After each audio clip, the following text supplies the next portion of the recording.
साथियों, यथार्थ आध्यात्मिक मार्ग ज्ञान के इस आध्यात्मिक सत्संग में आप सभी लोगों का एक बार फिर से बहुत बहुत स्वागत है। मैं हूं प्रवीण। साथियों, जैसा आप जानते हैं, हम लोग यहाँ पर आध्यात्मिक दृष्टिकोण से सामाजिक शब्दों का जो हमारे दैनिक दिनचर्या में उपयोग में आते हैं उनका विश्लेषण करते हैं, उनको समझने का प्रयास करते हैं।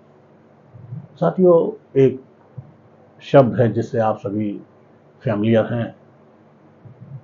हम लोगों को मनुष्य भी कहा जाता है।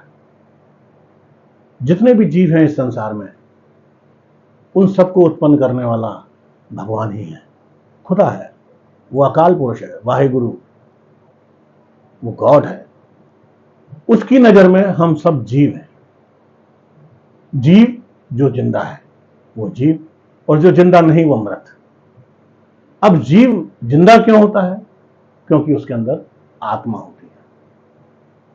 उस जीवात्मा की वजह से हम जीव हैं। उस प्रभु की निगाह में सभी जीव हैं।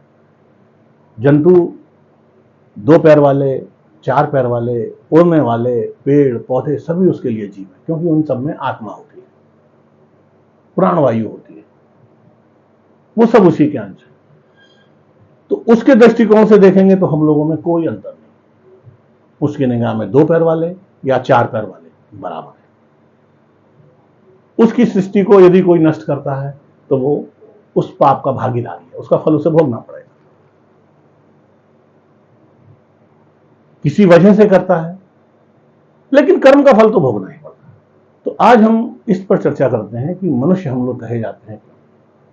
एक कारण तो साथियों यह है कि प्रथम पुरुष गणना के अनुसार, समझने के हिसाब से जब हम लोग चलते हैं, महाराजा मनु का नाम आप लोगों ने सुना होगा, और उनकी पत्नी महारानी शतरूपा।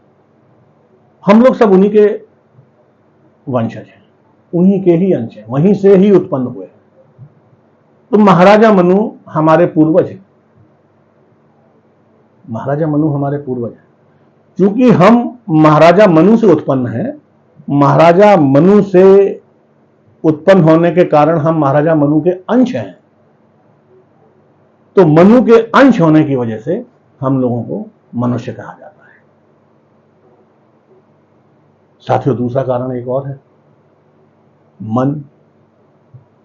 प्रत्येक मनुष्य, उसके अंदर एक मन होता है, और मन विचारशील होता है।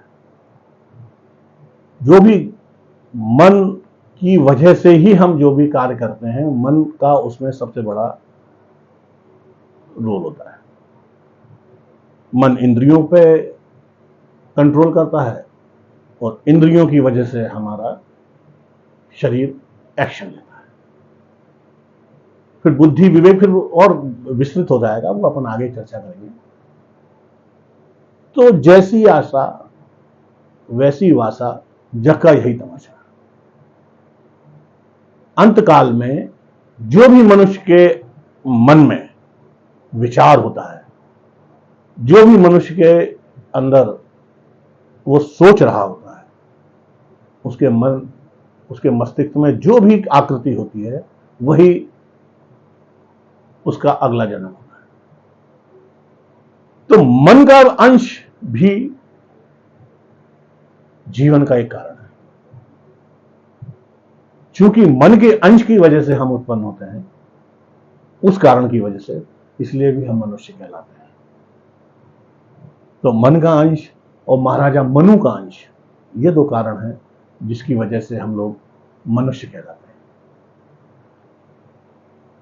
तो साथियों, इस आध्यात्मिक सत्संग में आज यहीं पर विराम लेते हैं। छोटे छोटे विषय उठाऊंगा अभी मैं, क्योंकि शुरुआत है। आशा है आपको अच्छा लगेगा। यदि आपको अच्छा लगता है तो इसे लाइक करें, शेयर करें और सब्सक्राइब करें।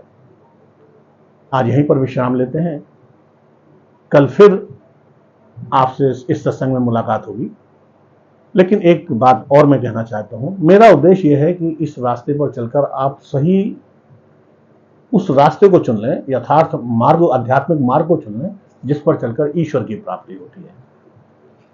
तो उस ईश्वर की प्राप्ति के लिए आप भी सहयोग करें, ज्यादा से ज्यादा इसे प्रेषित करें, जिससे कोई एक आगे बढ़ेगा और आपकी वजह से यदि कोई एक आगे बढ़ गया तो आप समझिए उसको कितना, आपको कितना पुण्य मिलेगा। वो तो मोक्ष को प्राप्त होगा, लेकिन आपकी वजह से गया है तो आपको पुण्य इतना होगा आप सोच ही नहीं सकते। सांसारिक कोई भी कर्म ऐसा नहीं है जो आपको उतना पुण्य दिला पाए। तो इसी आशा के साथ आप लोगों से विदा लेता हूं, कल फिर मुलाकात होगी। ओ